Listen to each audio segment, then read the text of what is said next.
জামাত ইসলাম আমাদের জেনজিদের সাথে যেভাবে স্ক্যাম করেছে সেটা আসলে অবিশ্বাস্য।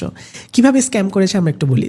আমরা যে জেনারেশনটা আছি জেনজি, তারা কিন্তু এমন একটা সময় বড় হয়েছি তখন মোটামুটি জামাত ইসলাম নিষিদ্ধ ছিল হাসিনা রেজিমে। জামাত কেউ প্রকাশ্যে করতো না এবং আমাদের মধ্যে এরকম একটা ন্যারেটিভ বিল্ড করেছিল যে জামাত মানেই সন্ত্রাসী, জামাত মানেই জঙ্গি, রাইট?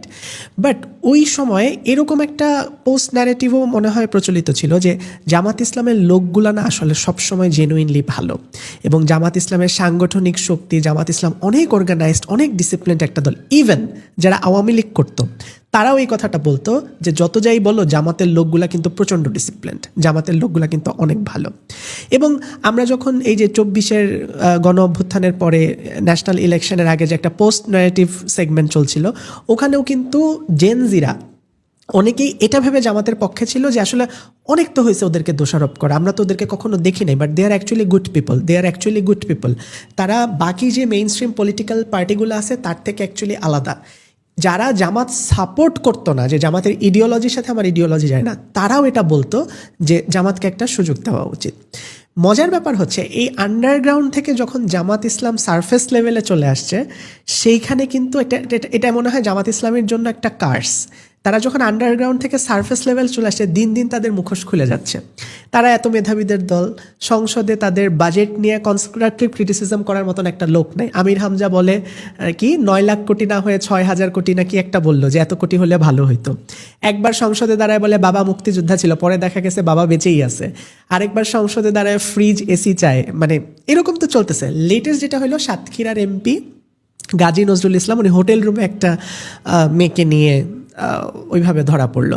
আসলে এখানে পলিটিক্যাল অনেক ন্যারেটিভ আছে, কেন মেয়েটা ছিল, মেয়েটার কনসেন্ট, ওই আলোচনায় আমি যাব না। এখানে সবচাইতে বড় বিষয়টা সেটা হচ্ছে এই গাজী নজরুল ইসলাম, থ্যাংক গড উনি কোনো স্বতন্ত্র এমপি না, জামাত থেকে জাস্ট নমিনেশন দিছে। যদি এটা হইতো জামাত বলতো আচ্ছা উনি তো জাস্ট আমাদের স্বতন্ত্র এমপি, উনি তো আমাদের সাথে কানেক্টেড না, আমাদের দলের সাথে।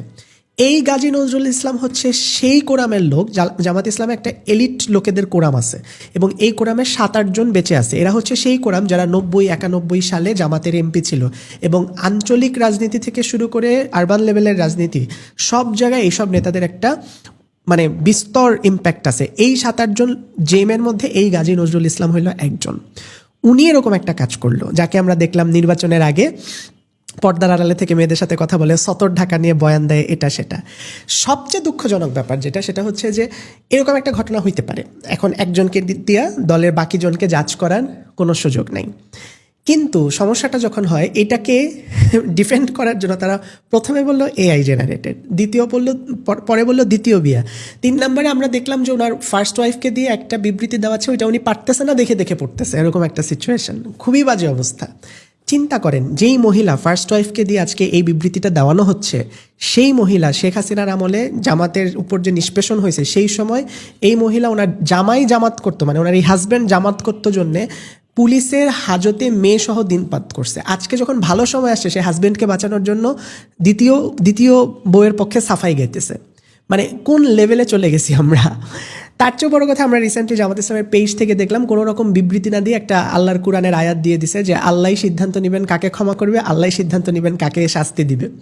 এখন তারা এটা নিজেদের বেলায় বলতেছে সিদ্ধান্ত নেবে, এদিকে তাদের এমপি আমির হামজা কিন্তু অলরেডি সিদ্ধান্ত নিয়ে ফেলছে কে জান্নাতে যাবে কে জাহান্নামে যাবে। বিষয়টা হচ্ছে এরকম।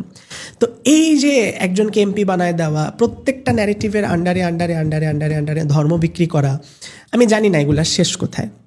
এবং এই দল যে আস্তে আস্তে নিজেদের মুখোশ, এবং এরা যে আসলে একটা বেসিক পলিটিক্যাল পার্টি, বাকিদের সাথে যে এদের কোনো পার্থক্য নাই, এটা যে দিন দিন বের হয়ে আসতেছে, এটা আল্লাহর রহমত এবং আল্লাহ আমাদেরকে এদের হাত থেকে রক্ষা করুন, আমিন।